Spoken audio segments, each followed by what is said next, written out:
प्रिय दोस्तों नमस्कार। एमपी के एजुकेशन यूट्यूब चैनल में आपका स्वागत है। आज के हम इस वीडियो में प्रतिस्थापन विधि से समीकरण को हल करना सीखेंगे, बहुत ही आसान तरीके से। अगर आप इंटरेस्टेड है, सीखना चाहते हैं तो इस वीडियो को पूरा देखिए। अगर वीडियो अच्छा लगे तो लाइक कर दीजिएगा और चैनल को जरूर सब्सक्राइब कर लीजिएगा। तो चलिए शुरू करते हैं। तो यहाँ पे दो समीकरण दिए हुए हैं, इसको हम समीकरण 1 मान लेते हैं और इसको हम समीकरण 2 मान लेते हैं। अब हमें ये जानना होगा कि प्रतिस्थापन विधि से हल करने के लिए क्या करना होता है।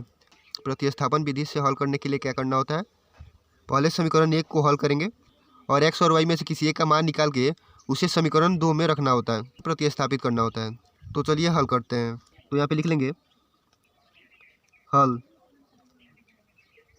सबसे पहले हमें समीकरण 1 को हल करना है, तो यहाँ पे लिखेंगे समीकरण 1 से, ठीक है। अब समीकरण 1 को यहाँ पे लिख लेंगे। समीकरण 1 क्या है, 3x प्लस 4y बराबर 10, ठीक है। अब इससे हमें x या y में से किसी एक का मान निकालना है, तो हम x का मान निकाल लेते हैं।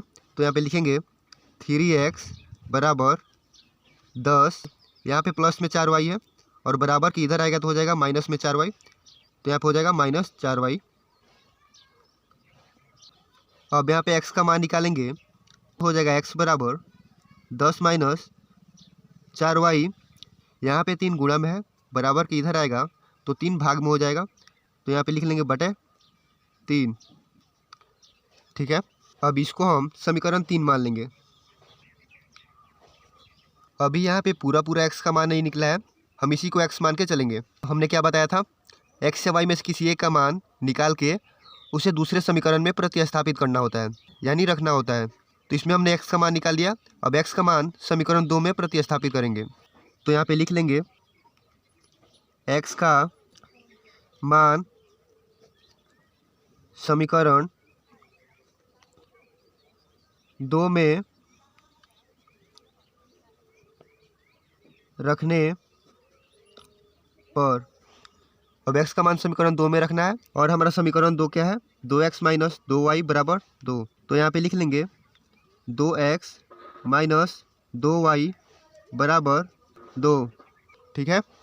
अब यहाँ पे हमने समीकरण 2 को लिख लिया। अब हमें x के जगह पर x का मान रखना है, यानी प्रतिस्थापित करना है। तो यहाँ पे हम x के जगह पर x का मान रख लेते हैं। तो यहाँ पे हो जाएगा 2 इंटू x का मान कितना है, 10 माइनस 4y बटा 3। तो यहाँ पे लिख लेंगे 10 माइनस 4y बटा 3। अब यहाँ पे क्या है, माइनस 2y, तो यहाँ पे लिख लेंगे माइनस 2y बराबर 2। अब इसको हल करेंगे। हल करने के लिए इसमें 2 से गुना करेंगे, तो यहाँ पे 10 में 2 से गुना करेंगे तो क्या हो जाएगा 20, माइनस 4y में 2 से गुना करेंगे तो हो जाएगा 8y,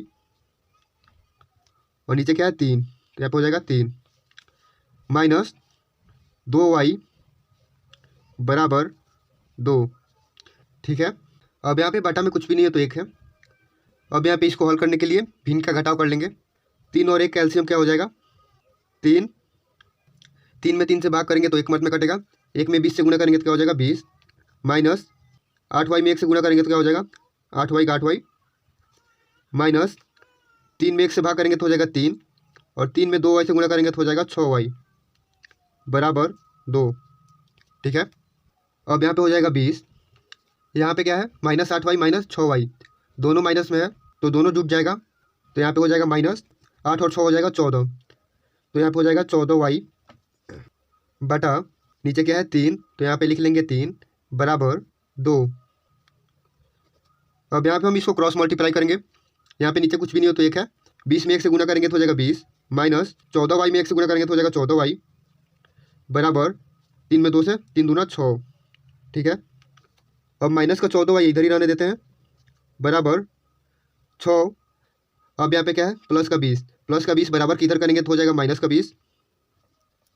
अब यहाँ पे हो जाएगा माइनस का 14y बराबर, अब यहाँ पे माइनस 20 में से 6 घटाएंगे तो बचेगा माइनस 14,